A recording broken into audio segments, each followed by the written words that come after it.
Bienvenue, Madame, Messieurs, dans ces nouveaux numéros des semaines en 45, où nous allons parler de la rencontre tripartite prévue le dimanche dernier à Luanda entre le président congolais Félix Tshisekedi, le Rwandais Paul Kagame et l'Angolais João Lourenço, médiateur désigné dans ces processus de paix, a été annulé à quelques heures de la tenue de la dite rencontre pour cause le refus de Paul Kagame et de la délégation rwandaise d'y participer. La délégation rwandaise a donc conditionné la signature de tout accord à l'organisation d'un dialogue direct entre Kinshasa et le groupe rebelle du M23.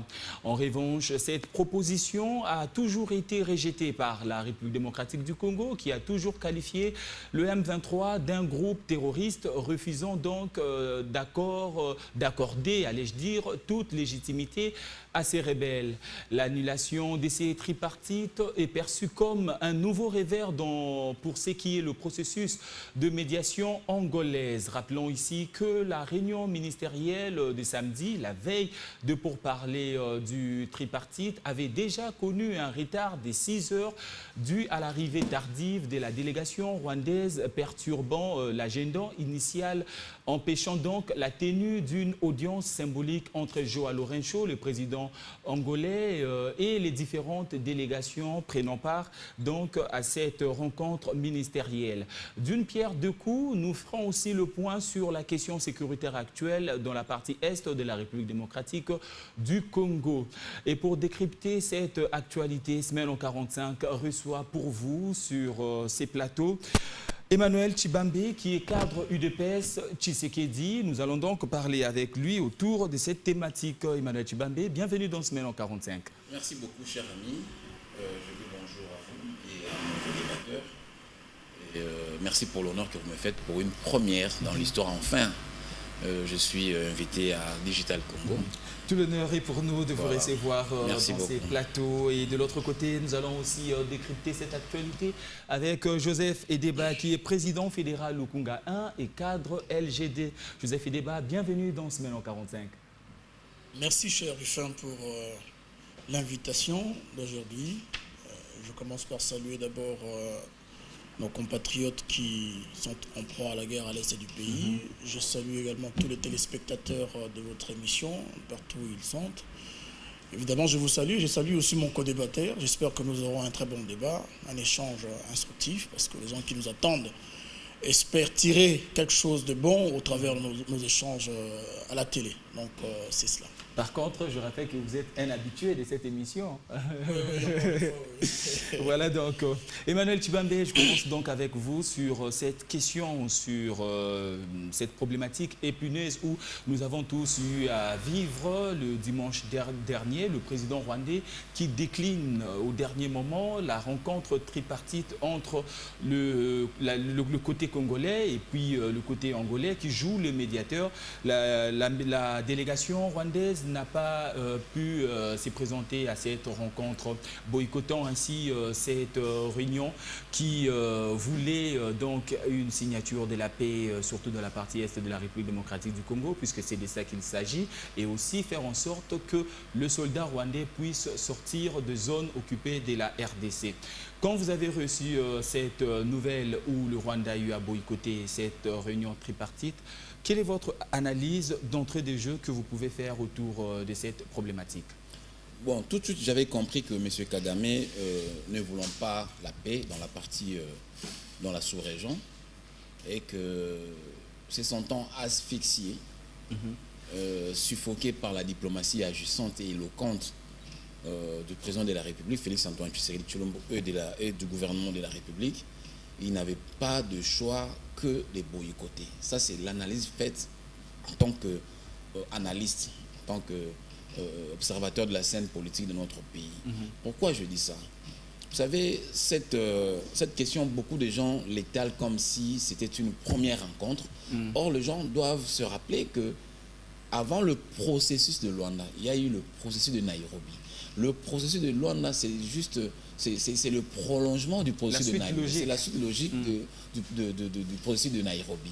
Ça veut dire dans ce processus, M. Kagame a eu à participer 1001 fois. Il a même signé, il a eu même à signer certains accords en disant pour le retrait des troupes de M23. Il l'a reconnu, parce que lorsque vous ne reconnaissez pas que vous êtes soit auteur ou soit parrain d'un groupe, vous ne pouvez pas poser votre signature. Exactement. Mais c'est ce qui a été fait lors du processus de Nairobi. Aujourd'hui, M. Kagame est dos sur le... Ça, c'est la vérité d'ailleurs. C'est une vérité éternelle. Kagame est dos sur le mur. Comme je l'ai dit ici tout à l'heure, que la politique, la diplomatie de Tshisekedi a tellement pris de l'ascension que Kagame ne peut pas résister. Aujourd'hui, nous voyons noir sur blanc qu'il ne peut rien faire parce qu'en signant, s'il était là le dimanche passé, en signant ces accords, ça aurait été la fin du M23 et ça aurait été la fin du Rwanda par rapport à l'influence qu'il occupe dans le groupe armé, le mouvement armé M23. Alors, c'est pourquoi nous disons, nous, Congolais, ce que nous devons faire, ça c'est une question de la République. Ce n'est pas une question, ce n'est pas tout simplement une question de Tshisekedi, c'est une question de la République. Même nos amis du LGD. Je pense que la mission d'un parti politique, c'est conquérir le pouvoir. L'une des missions d'un parti politique. Ils sont en train de conquérir le pouvoir. Un jour, Dieu voulant, ils auront ce pouvoir. Et si cette problématique de Kagame n'est pas expurgée aujourd'hui, et ils vont l'hériter. Donc ils vont rencontrer les mêmes difficultés que nous qui sommes aujourd'hui au pouvoir. C'est pourquoi je dis que c'est une affaire des Congolais. Ce n'est pas une affaire tout simplement... C'est une affaire de la République. Ce n'est pas tout simplement une affaire de Tshisekedi. D'où aujourd'hui, en lieu et place que nos amis de l'opposition, quand je dis nos amis de l'opposition, je vois LGD et les autres, en lieu et place de pouvoir en faire une litanie des moqueries, il serait mieux qu'ils reconnaissent les efforts fournis par le chef de l'État. Il aurait fallu qu'il soit derrière le chef de l'État par rapport à cette question. Être derrière le chef de l'État ne veut pas dire qu'on vous déshabille de votre casaque d'opposant. Non. Ça veut dire que nous devons lutter contre un mal qui est érigé dans le pays parce qu'ils sont à la cour du pouvoir. Un jour, lorsque Dieu voulant, lorsqu'ils vont conquérir ce pouvoir, si cette problématique n'est pas vidée, ils seront dans le même pétrin. Donc, pour chuter, nous sommes derrière le chef de l'État. Ici, en tant que Congolais, nous voulons que la guerre soit expurgée totalement. Nous voulons que la paix soit recouvrée dans notre partie est du pays. Nous voulons que M. Kagame puisse quitter le sol de nos ancêtres parce que les Tutsis, dans l'histoire de notre pays, les Tutsis, les Hutus n'ont pas de terre au Congo. Tout simplement, nous demanderons à M. Kagame de pouvoir... Il a tout intérêt aujourd'hui de pouvoir reprendre le chemin de Luanda. Pourquoi je dis ça? Vous avez suivi, bien avant, le chef d'État avait effectué un déplacement à Luanda pour rencontrer le président. Pour le corridor de Lobito. Aujourd'hui, le monde entier, les États-Unis, toutes ces puissances internationales comptent sur la RDC. Nous allons en venir quand nous aurons à parler sur la plainte de la RDC déposée contre le géant américain Apple. Je prendrai votre analyse là-dessus, mais de l'autre côté, Joseph Edeba, la RDC a déclaré que le Rwanda avait introduit donc la question de cette condition de dialoguer avec le M23 directement à la dernière minute. Alors que de l'autre côté, il y a une correspondance du ministre angolais des Affaires étrangères, Antonio, qui communiquant clairement sur la position du gouvernement congolais acceptant un dialogue avec le M23 dans le cadre du processus de Nairobi et sur les sommets tripartites. Comment comprendre que le président de la République refuse bec et ongle de dialoguer directement avec le rebelle du M23? Ça, c'est une évidence, même pour le gouvernement congolais. Mais de l'autre côté, il y a cette correspondance prouvant que la RDC a eu à accepter de dialoguer avec le M23 dans le cadre du processus de Nairobi et de ces sommets tripartites. Merci pour votre question posée tout à l'heure, cher Rufin. Mais avant de vous répondre, j'aimerais revenir sur ce que vient de dire mon collaborateur. Monsieur Emmanuel Tshibambe a dit des choses. Hein. Libre à vous. Je voudrais quand même souligner que la diplomatie agissante aujourd'hui n'a produit rien que des incantations. La diplomatie, des incantations. La diplomatie agissante aujourd'hui fait appel à la prière des prêtres pour finir la guerre à l'Est. C'est ça la diplomatie agissante. La diplomatie agissante aujourd'hui nous fait rentrer dans des accords qui finalement ne produisent rien. Il faut souligner ici que nous avons eu l'accord de Nairobi. Nous avons eu l'accord de cessez-le-feu. Nous avons eu l'accord de Luanda. Nous avons eu l'accord de l'EAC. Nous avons eu l'accord de la SADC. Tous ces accords se sont finalement révélés être une faiblesse, un échec. Et donc, la diplomatie agissante voudrait assez que nous puissions trouver la solution à la guerre aujourd'hui qui perdure à l'est du pays. Pendant que nous faisons débat ici, pendant que M. Tshibambe nous demande le soutien au chef de l'État et à sa démarche contre la diplomatie, les gens, nos compatriotes, meurent à l'est du pays.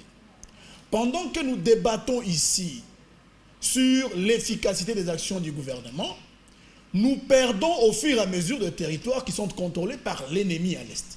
Et la diplomatie agissante se traduirait normalement par la récupération de nos terres. La diplomatie agissante doit se traduire par le fait de vaincre les M23. Il faut que nos dirigeants arrêtent de nous amener la galerie. Il faut que nos dirigeants nous présentent un plan sérieux de rétablissement de la paix à l'est du pays. Vous savez, le moment n'est pas celui de nous entretuer sur le débat de la révision constitutionnelle, du changement de la Constitution, ce qui ne présente aucune opportunité nécessaire. Il est aujourd'hui temps de dire à nos dirigeants qu'après multiples accords qui n'ont rien produit que des slogans creux, nous avons besoin d'envisager maintenant une paix armée parce qu'une paix, comme disait Napoléon Bonaparte, doit être victorieuse. Voilà ce que je peux dire pour, n'est-ce pas, répondre à votre préoccupation, cher. Merci, Joseph Edeba. Emmanuel Tshibambe, vous aurez donc à rebondir libre à vous sur tout ce que vient de dire Joseph Edeba. Mais entre-temps, de cette condition, pour que les RDC dialoguent directement avec le M23, comme les stipule une correspondance, le facilitateur angolais l'a confirmé du côté rwandais depuis le 30 novembre de l'année en cours, à la partie rwandaise. Donc, comment comprendre des accusations mutuelles entre les deux pays où la RDC refute toutes ces allégations, mais le côté rwandais persiste pour dire qu'il y avait cette condition dans la correspondance du médiateur angolais. Très cher ami, quand je dis que vous devrez soutenir le chef de l'État, je ne l'ai pas dit que nous qui sommes au pouvoir avons besoin de votre main-d'œuvre. Je n'ai pas dit ça. Je n'ai pas dit ça. Nous avons de la main-d'œuvre. Seulement, je vous ai parlé en termes de l'identité nationale. Vous êtes Congolais. Vous êtes Congolais.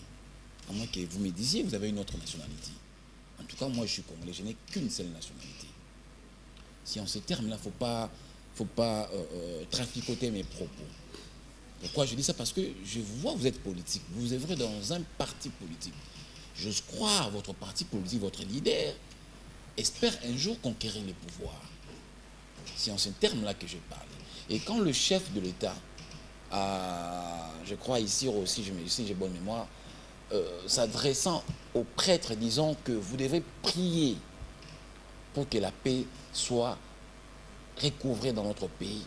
C'était un appel en tant que garant de la nation qui demande à chacun, partons par rapport à son domaine, si vous êtes journaliste, et puis vous demandez par rapport à votre domaine, apportez aussi une pierre à l'édifice. Donc pour vous, c'était une figure de style que C'est le président a utilisée. C'est une métaphore que le chef de l'État a utilisée tout simplement.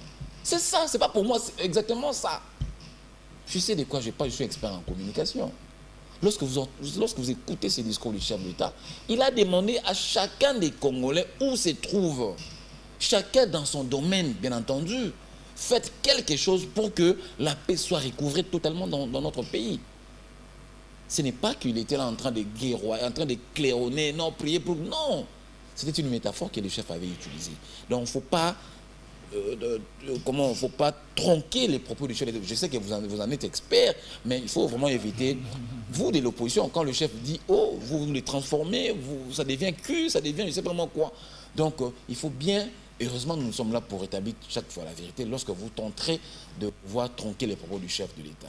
Donc, il faut le prendre en tant que tel. Vous avez beaucoup parlé ici, mais la question que vous avez été posée j'attendais une réponse de votre part pour que moi aussi je puisse puiser de votre sagesse par rapport à la question. Mais malheureusement, je vois, vous avez fait du prêchi-prêcha, les terres qui sont conquises, les territoires des Congolais qui meurent. Donc je me suis retrouvé dans la perdition. Donc c'est ça votre leitmotiv, c'est ça votre marque de fabrique. Donc moi, ça ne m'étonne pas. Mais du moins, moi je reste dans le sujet. Par rapport à votre question, cher ami, vous savez la question de FDLR. Moi, j'ai eu l'occasion de côtoyer vraiment le précaré du chef de l'État parce que la question m'intéressait. Vous savez, à Nairobi, avant que cela soit prolongé à Luanda, à Nairobi, la partie rwandaise avait évoqué cette problématique de FDLR. Il a été démontré noir sur blanc par le gouvernement congolais et ainsi que par certains experts que le FDLR au Congo n'existe presque plus en RDC. Ça a été démontré. Et Kagame le sait. De 94 à aujourd'hui. De 94 aujourd'hui, ça fait presque 30 ans. Dites-moi, faisons même un calcul plus rapidement.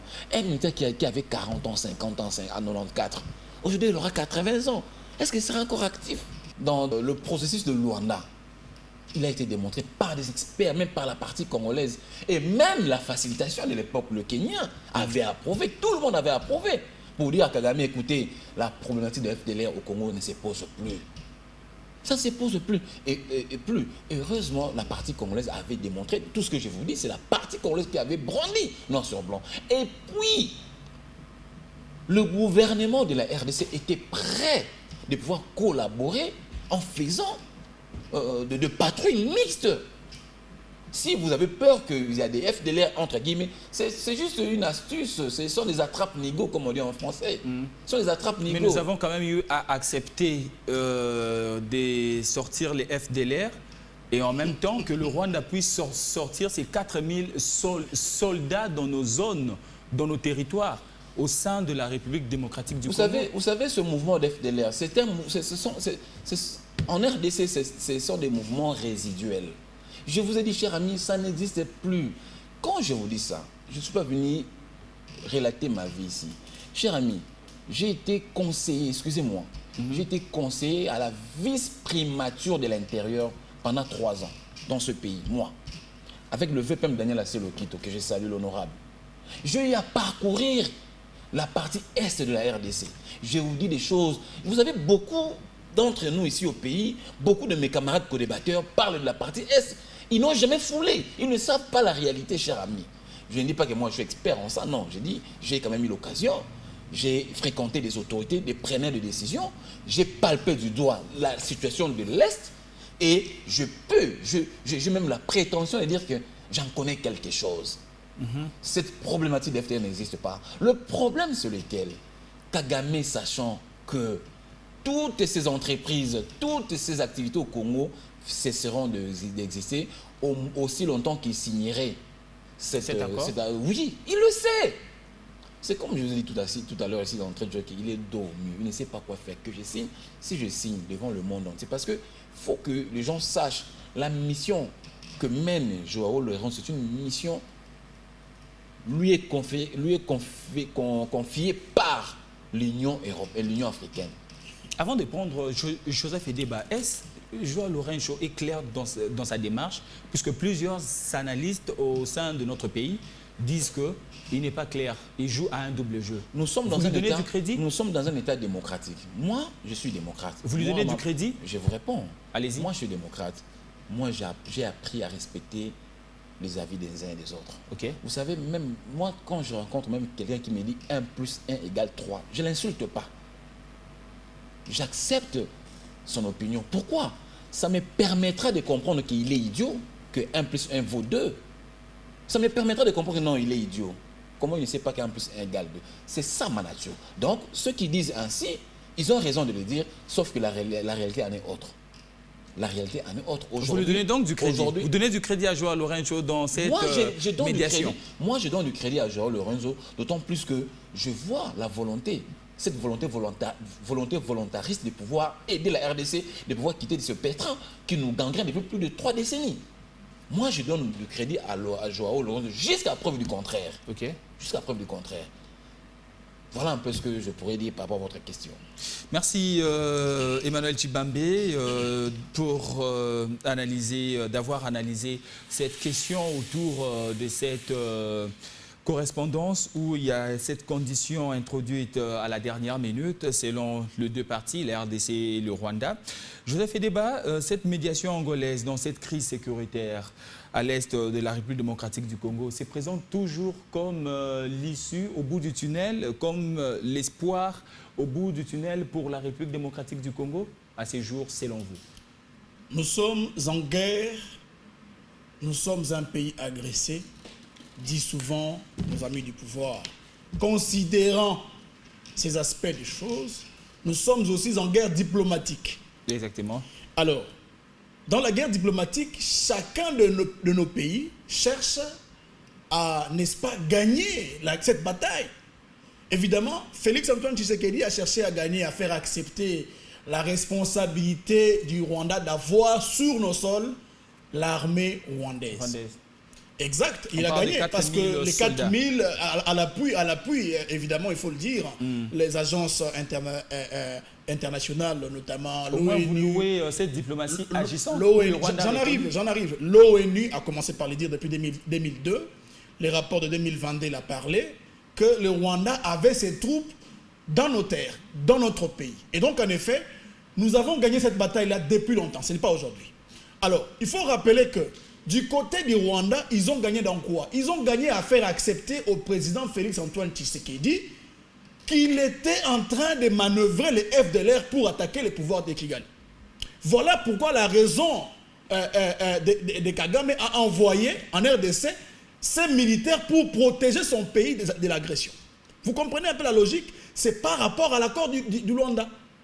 Donc, Tshisekedi a accepté qu'il entretenait les FDLR en RDC, pendant que lui, monsieur Tshibambe, qui est avec moi ensemble, refuse que les FDLR n'est pas une affaire congolaise qui n'a pas existé, alors que le chef de l'État a accepté de faire quoi? D'exfiltrer, s'il vous plaît, vous l'avez même posé la bonne question, d'exfiltrer les FDLR de nos sols. S'il avait compris la chose, s'il avait bien compris votre question, il allait s'arrêter à faire des élucubrations ici.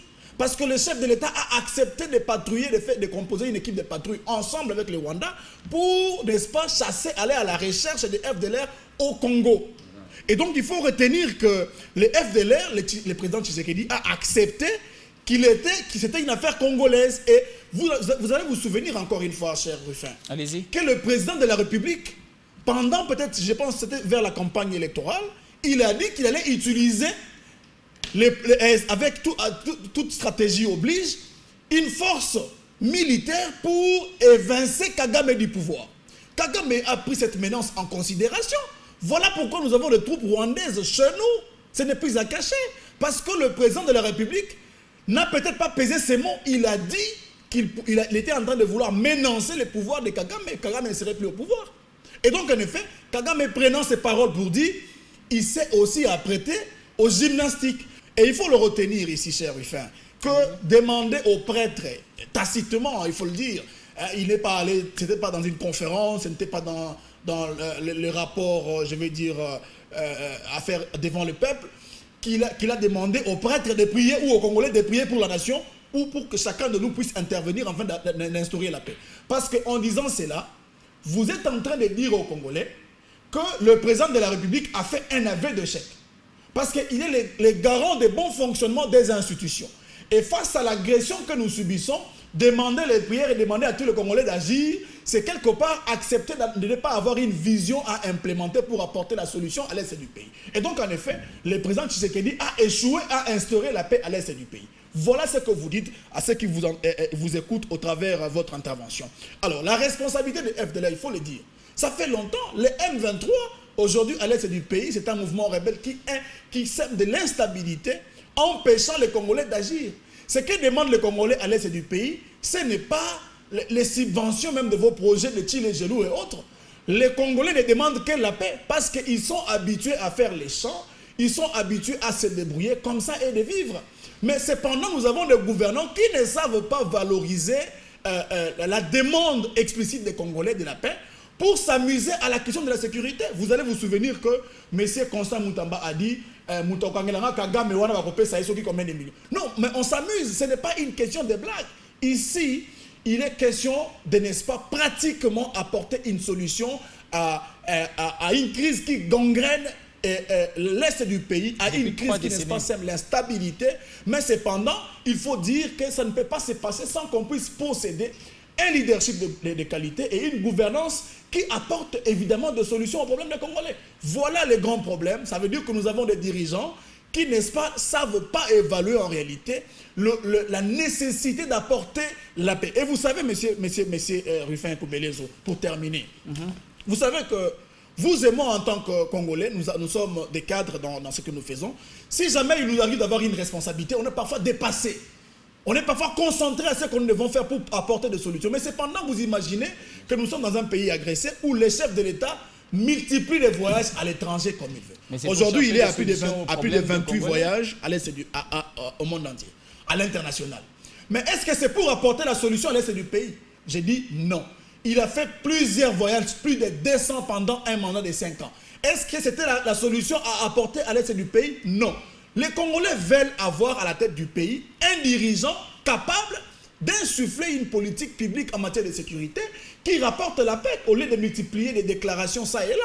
Ce que nous avons besoin, ce n'est pas la diplomatie des chansons, c'est la diplomatie effective qui apporte la solution au problème de l'instabilité à l'est du pays. Et dire ici que, bon, vous n'avez pas répondu à ma question, je vous ai dit que, et que ce soit l'accord de Nairobi, que ce soit l'accord de l'EAC que nous a apporté Félix-Antoine Tshisekedi d'ailleurs avec beaucoup de choses graves à l'intérieur, que ce soit l'accord de Luanda, tous se sont révélés faibles face à la réalité.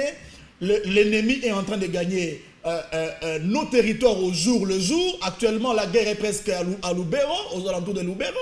Et ça n'arrange pas un Congolais sérieux qui sait réfléchir sur le développement de son pays. Parce que vous savez, sans la sécurité, il est difficile d'aborder la question du développement économique de notre nation parce qu'aucun investisseur sérieux ne peut venir dans notre territoire pour investir et promouvoir l'emploi, ce qui est d'ailleurs la responsabilité des dirigeants, afin de, n'est-ce pas, aider le pays à avancer. C'est compliqué. Merci Joseph Edeba. Vous m'avez anticipé sur la question des Lubero. Emmanuel, nous avons assisté à cette prise de village dans la partie est, des rebelles qui avancent pour conquérir Lubero, les territoires des Lubero.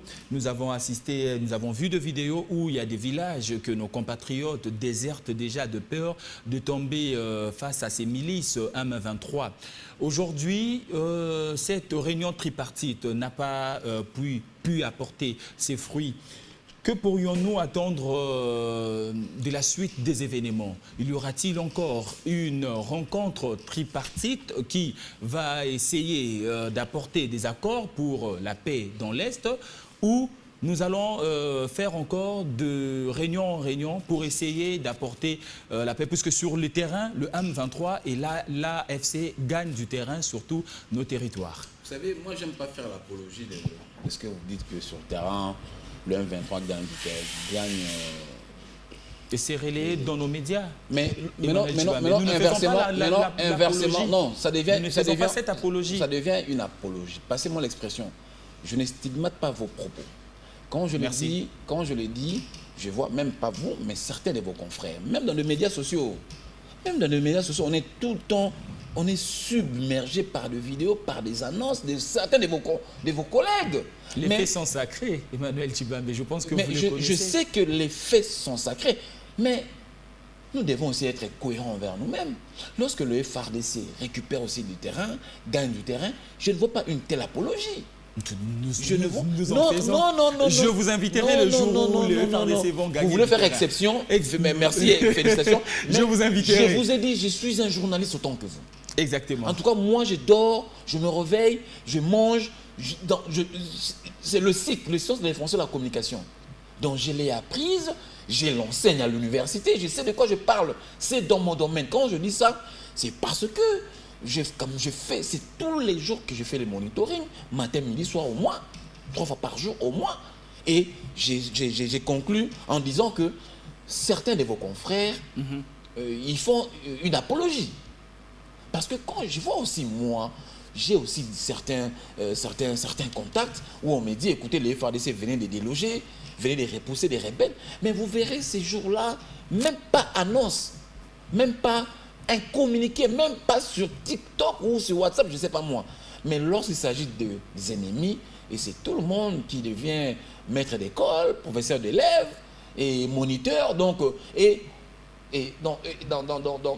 dans un discours direct, ça s'avère une apologie, faire l'apologie de l'ennemi. Tout simplement. Parce que lorsque nous les décryptons, lorsque nous faisons l'analyse du langage, lorsque nous faisons la sémiopragmatique, nous comprenons que ça devient de l'apologie. Ça, je ne le dis pas parce que vous m'avez posé la question, mais seulement c'est un constat fait. Alors, allez-y à la question. Alors, voilà, j'ai même perdu le fil de votre question, parce que je devais quand même faire, excusez-moi, c'est un recadrage qui m'a la situation qui me fait tellement mal au cœur étant congolais. Disons ça. Donc il y avait lieu que je fasse cette puisque recadrage. Vous voyez l'apologie dans mes propos. Oui. Je leur ai dit. Pas seulement dans vos propos, et celui de vos confrères. Je leur ai dit autrement. Et consoeurs également. La situation sécuritaire de la partie est de la République démocratique du Congo, qui le jour, selon les faits qui sont sacrés, devient précaire. Nous voyons là des villages de nos compatriotes qui vident de villages de peur de tomber sur le milicien de je comprends. J'y suis maintenant. Vous savez, voilà. Nous sommes dans un état d'agression. Nous sommes dans un état d'agression, il est similaire à un état de guerre. Je ne vais pas dire que nous sommes dans un état de guerre parce que vous avez étudié les relations internationales. Quand on dit état de guerre, cela doit être décrété officiellement. Cela n'a jamais été fait. Je préfère utiliser le mot agression, ce qui est palpable d'ailleurs. Et dans un état d'agression, vous ne savez pas, lorsque les armes parlent entre elles, vous ne savez pas qui va l'emporter. D'où c'est malheureux de voir mes compatriotes vider certaines localités, certains villages, aller se réfugier ailleurs. Ça fait mal parce que ces Congolais ont le même droit autant que moi. Exact. Ils devraient rester chez soi, paisiblement. Mais aujourd'hui, par rapport à la volonté d'un tyran qui est M. Paul Kagame, il s'avère que mes compatriotes aujourd'hui désertent leur logis, leur village, leur maison pour aller se réfugier ailleurs. Donc ça fait mal, mais c'est un mouvement où c'est une situation qui est normale.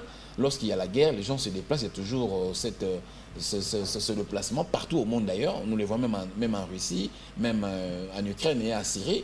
Donc ils doivent aller chercher l'abri en attendant que la force publique puisse rétablir de l'ordre. Donc sur ce, je compatis avec mes compatriotes, tout plein d'espoir en attendant qu'un jour la force publique va rétablir de l'ordre comme il faut, comme c'est l'une des missions régaliennes, donc je pense que ça sera fait ainsi. Et quelle est la suite des événements? Vous croyez qu'il y aura encore une réunion tripartite entre le Rwanda, la RDC et la médiation de l'Angola? Mais vous savez, l'Angola a une mission de l'Union africaine. Tant que l'Angola n'a pas encore affiné ou rédigé un rapport final et avalisé par l'Union africaine, donc j'ose croire que la mission qui lui est confiée tient toujours à bon port et va être prolongée jusqu'à ce que la solution sera trouvée. J'ose croire. Même si je ne souffle pas l'oreille du président Lorenzo, même si je ne souffle nullement l'oreille du président Félix Tshisekedi, mais étant observateur de la scène politique, je vois mal que la mission puisse prendre fin en cours de chemin parce qu'il n'a pas encore dit son verdict. Il faut que la mission arrive jusqu'au port, jusqu'à sa destination, qu'il puisse maintenant faire son rapport et qu'on puisse déclarer voilà la fin de la mission. Tant que cela n'est pas encore fait, donc j'ose croire que ça va se prolonger, la mission va se prolonger. Joseph Edeba, cette rencontre censée donc mettre fin aux hostilités dans l'est de la RDC par le retrait des troupes du Rwanda sur nos sols, évidemment, a été avortée, il faut le dire ainsi. Doit-on forcément aller de discussion en discussion, de réunion en réunion, ou peut-être aller encore de sommet en sommet dans cette situation de l'est de la République démocratique du Congo? La réponse, c'est non. Tous les Congolais ont compris qu'aujourd'hui, la diplomatie agissante de M. Félix Antoine Tshisekedi s'est révélée être faible, improductive, qui n'apporte pas de solution. Vous savez, aujourd'hui, ce que les Congolais veulent, c'est que nous puissions nous préparer à une guerre. Comme disait l'officier prussien Clausewitz, Civis pacem parabellum. On doit s'apprêter à la guerre. On doit s'apprêter à imposer la paix à l'est du pays. Nous avons 9 voisins. Aujourd'hui, c'est le Rwanda qui nous agresse. Demain, ce serait l'Ouganda. Après-demain, ce serait les Centrafrique. L'autre jour, ce serait l'Angola. Il ne faut pas faire confiance à un voisin tant qu'on n'a pas de moyens de se prémunir nous-mêmes. Et donc, la paix doit être victorieuse. Nous devons nous apprêter à cette guerre. Nous devons nous apprêter à instaurer les respects dans la sous-région. Les grands Congo ne peuvent pas être ces Congos-là qui pleurent devant le Rwanda. Notre armée était classée entre les 10 premiers. Est-ce qu'à ce jour, on peut les classer encore entre les 10 premiers en Afrique? Parce que ça fait plus de 2 ans que l'ennemi aujourd'hui occupe nos sols, au point que nous ne sommes pas à mesure de chasser les rebelles. Notre armée semble ne pas être dirigée de manière à gagner nos territoires, à regagner nos territoires. Et donc ici, il faut dire que c'est la faute à la gouvernance et au leadership des dirigeants politiques de notre nation. Donc la réalité ici, il faut le dire devant tout le monde que ça fait mal de voir les Congolais vider des territoires, vider des villages par peur. Les Congolais sont tétanisés par les groupes armés. Et ça fait mal de voir que l'État semble manquer de moyens pour sécuriser son propre peuple. Ce qui est une mission régalienne, ce qui est une responsabilité première de l'État. Et donc, ces mal-là nous affectent nous tous partout où nous sommes. Vous savez, la population de la République démocratique du Congo est une population qui vit souvent dans la cohésion nationale. C'est une population qui vit en harmonie.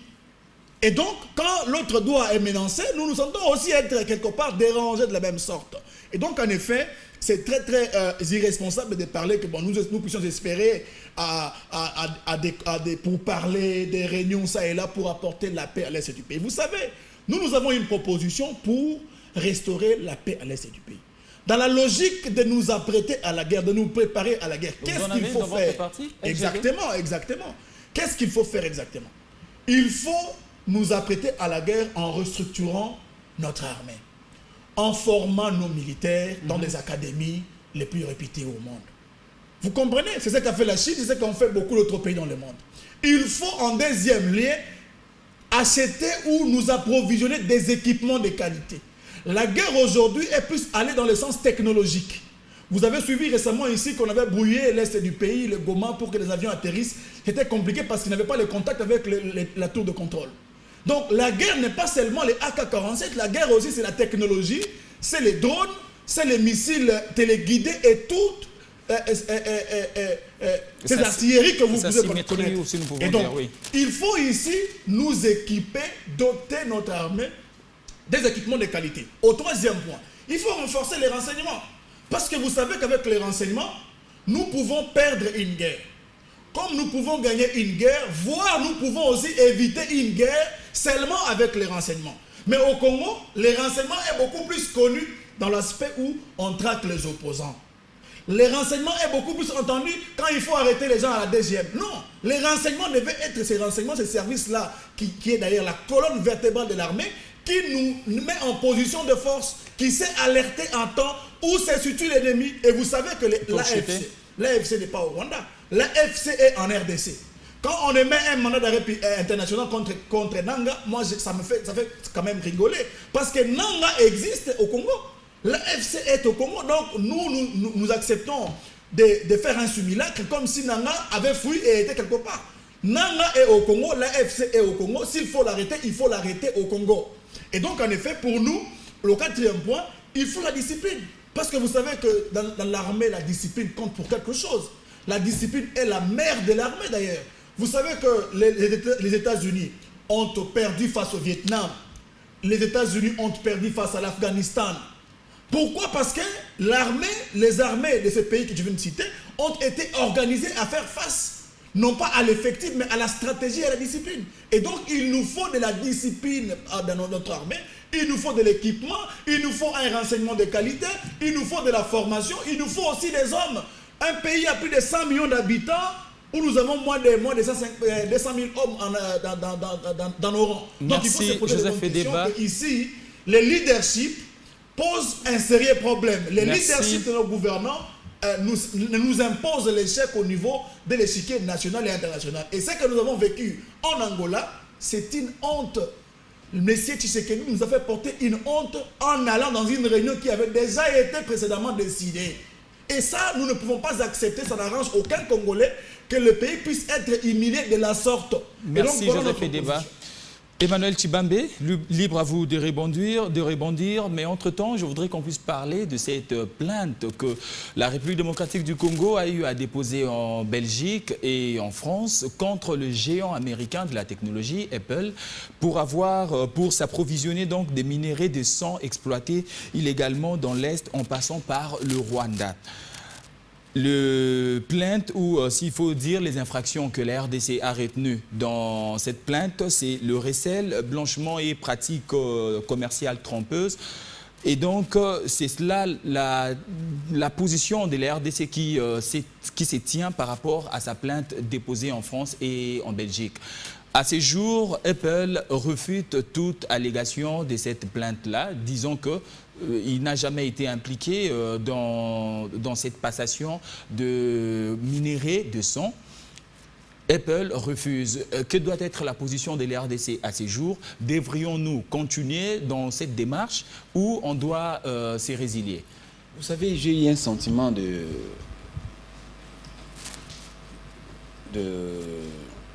J'étais en train de chercher le mot parce que celui que j'allais utiliser allait peut-être être un peu saillant. J'ai eu un sentiment de moquerie un tout petit peu quand j'ai entendu mon frère dire aux Congolais, avec beaucoup de courage, que nous, le LGD, nous avons des propositions. Cher ami, vous avez oublié que votre leader a dirigé ce pays, était chef du gouvernement dans ce pays entre 2011 et 2016. J'ai dit entre. Donc je parle de la deuxième législature, s'il vous plaît. Exactement. Il a été chef du gouvernement de la deuxième législature entre 2011 et 2016. Je parle de la législature. Votre leader, l'ancien Premier ministre, le sénateur Matata Pognon. Mais c'est en ce moment-là qu'il devrait, avec vos propositions... Mais nous avons apporté la paix en 2013. S'il vous Vous plaît, oubliez que nous avons vaincu le M23 juste que vous veniez au pouvoir. Allez-y. Écoutez, vous prenez les Congolais comme des idiots, comment vous... Nous avons vaincu le M23. S'il vous plaît. Les Congolais qui nous suivent en ce moment, nombreux parmi eux sont plus assagis que nous. Peut-être n'ayant pas l'occasion d'être sur ce plateau, ils nous suivent de là où ils se trouvent. Il y a des professeurs d'université, il y a des étudiants qui sont plus érudits que toi et moi, cher ami. Ils savent qu'un mouvement qui a été défait en 2013, comment il peut encore renaître en 2019? Parce que vous êtes venu, Non, ça ne se passe pas. Ça s'est invité. S'il vous plaît, en train de vous mais vous allez répondre dans votre temps d'antenne. Mais voilà. Vous aurez votre temps. S'il vous plaît. Comment expliquer? De poser même la question à un élève de l'école primaire. Un mouvement, soi-disant défait. Est-ce que vous comprenez le verbe que vous avez toujours utilisé? De faire. Est-ce que vous comprenez, est-ce que vous savez les contenus du verbe de faire, c'est quoi? Non, parce que vous nous prenez comme nous Congolais et ceux qui nous sont, vous qui avez dirigé ce pays hier, vous croyez que nous sommes idiots ou bien nous sommes amnésiques ou on souffre d'Alzheimer? Lorsque vous passez dans des médias, non, nous LGD, avec Matata Pognon, nous avons des solutions. Vous pensez que ces Congolais-là ont oublié que monsieur Matata Pognon a dirigé ce pays, il a été chef du gouvernement de ce pays entre 2011 et 2016. Pendant tout ce temps, 5 ans, pourquoi n'a-t-il pas proposé toute cette litanie de la promotion, soi-disant que vous avez apporté ici? Chers amis, respectons ces Congolais qui nous suivent, s'il vous plaît. Ne pensons pas que ces Congolais souffrent d'Alzheimer ou d'amnésie, ils ont eu à oublier. Non, vous êtes sous-informés. Ils n'ont pas oublié. Vous êtes sous-informés. Et sachez-les, lorsque vous avez toujours votre verbe, disons que c'est un mouvement qui a été défait, cher ami, il n'existe jamais au monde quelque chose qui a été défait et qu'il renaisse. Ça n'existe jamais au monde. Ça veut dire quoi? Ça veut dire que vous nous prêtez maintenant l'intention de confirmer ce que disent certaines langues, que c'est vous qui avez été le vrai parrain de ce mouvement M23. C'est vous qui les avez parrainés. C'est ça, de par vos propos. Je reviens à votre cœur. Je sais que ça heurte certains sens. Puisque je sais déjà derrière. Je sais que vous êtes très mal à l'aise. Je vais vous épargner. Soyez sûr, je vais vous épargner. Je sais que je vais heurter la sensibilité. Je vais vous épargner. Allez-y à la question, Emmanuel. Je ne vais pas arriver là où vous craignez. Je ne vais pas arriver. Non, allez-y à la question. Je vais vous mettre à l'aise. Donc, cher ami, dorénavant, ça c'est un conseil que je vous donne. En commençant par le Premier ministre honoraire, j'ai beaucoup d'estime par rapport à lui. Même si je n'ai jamais été d'accord avec sa façon de gérer. Vous connaissez l'affaire Boukan Alonso, l'affaire Zarianisation. Mais de par sa fortune, s'il vous plaît. Non, c'est une pincette de précision. S'il vous plaît, les tombeaux vides, ça ne se décrète pas sur un plateau de télé. Ça ne se décrète pas. Vous avez, écoutez, allez-y en justice. Ce n'est pas Ruffin qui va blanchir le Premier ministre ce matin à Pogno. Ça ne se décrète pas sur un plateau de télé. Je ne suis pas ici en train d'inciter, mais seulement je ne veux pas, je veux que vous épousiez le principe selon lequel on dit on ne chante pas la victoire avant la guerre. Si tel n'est le cas, mais pourquoi à chaque fois lorsqu'il est invité, soit il est malade, soit il est en déplacement, tout ça ce sont des faux fouilles. Mais moi je ne suis pas là. Ça veut dire ceci, je disais que j'aime beaucoup le Premier ministre Matata Ponyo, de par sa fortune intellectuelle, parce que je suis un scientifique. Moi, tout c'est lui qui est intellectuel, qui produit. Et lorsqu'il y a des productions scientifiques, en tout cas, moi, je m'accommode. Okay. Mais je n'ai jamais été d'accord de sa manière de gérer ce pays. Donc, il ne faut pas voir des colons comme des idiots. Maintenant, par rapport... sous-informé. En une minute, Emmanuel Chibambe, puisque nous devons prendre la dernière question. Sachez, comme je l'ai dit, comme j'ai fait la remarque à mon ami, que l'innocence ne va pas se décréter par des messages, par des tweets, par des symposiums ou des conférences ou des colloques. L'innocence va se décréter devant des personnes qui ont qualité de dire que exactement vous êtes innocent ou vous êtes coupable. Ça veut dire nous avons déposé nos plaintes. Et c'est à qui le droit de dire voilà, la plainte de la RDC est fondée, elle est établie ou soit non. Ce n'est pas lorsque vous appelez, on vous accuse, parce que nous, la RDC, nous avons des preuves. Exactement. Que toutes nos matières premières produisaient tout ce que nous avons aujourd'hui par appel. Nous avons des preuves. Et lorsque l'État prend une telle responsabilité, vous pensez que c'est une mince affaire? Je pense que ce n'est pas une mince affaire. Et cette affaire-là, nous irons jusqu'au bout. Et nous en connaissons, quand on parle de recel, nous en connaissons des receleurs. Nous en connaissons des receleurs.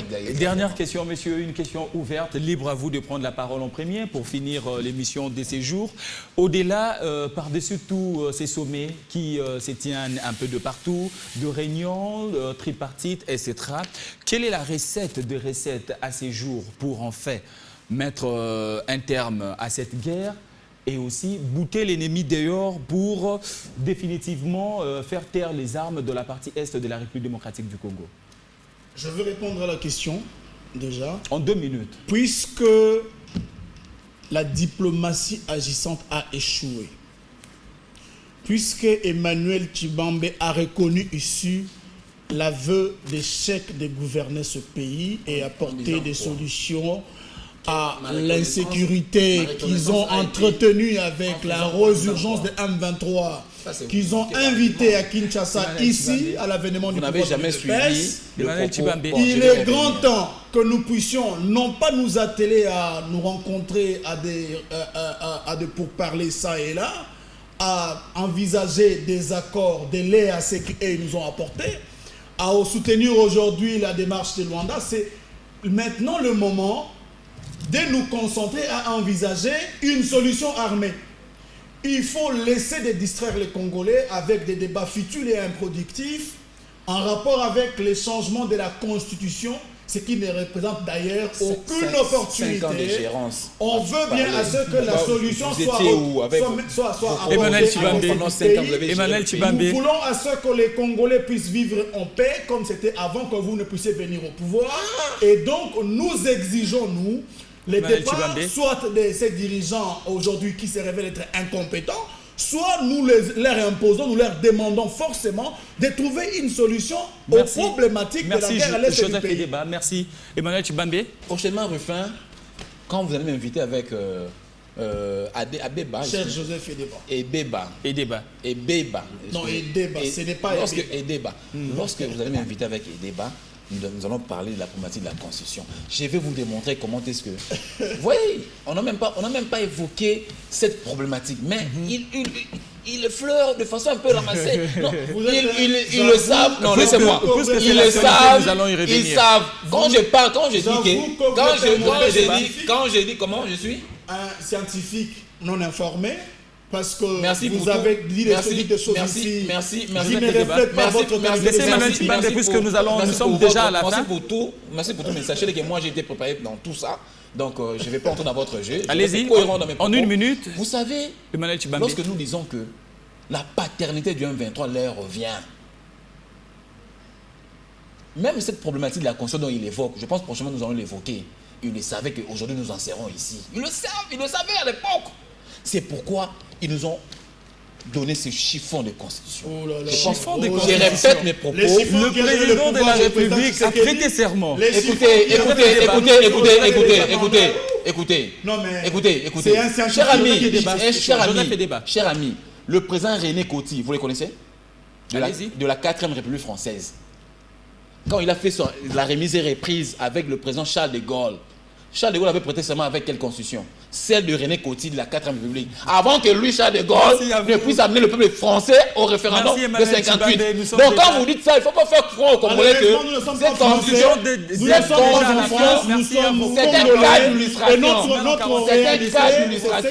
c'était un cas d'illustration. Il faut arrêter de distraire les Congolais parce que moi je doute de votre qualité scientifique. Nous nous retrouvons la semaine prochaine. Merci de nous avoir suivis à ces jours. Rendez-vous donc à un nouveau numéro dans Semaine en 45. Nous avons reçu Emmanuel Tshibambe, cadre de UDPS Tshisekedi. Merci d'avoir répondu à notre invitation. Et aussi Joseph Edeba, cadre président fédéral Lukunga et cadre LGD. Merci d'avoir répondu à notre invitation. Rendez-vous la semaine prochaine.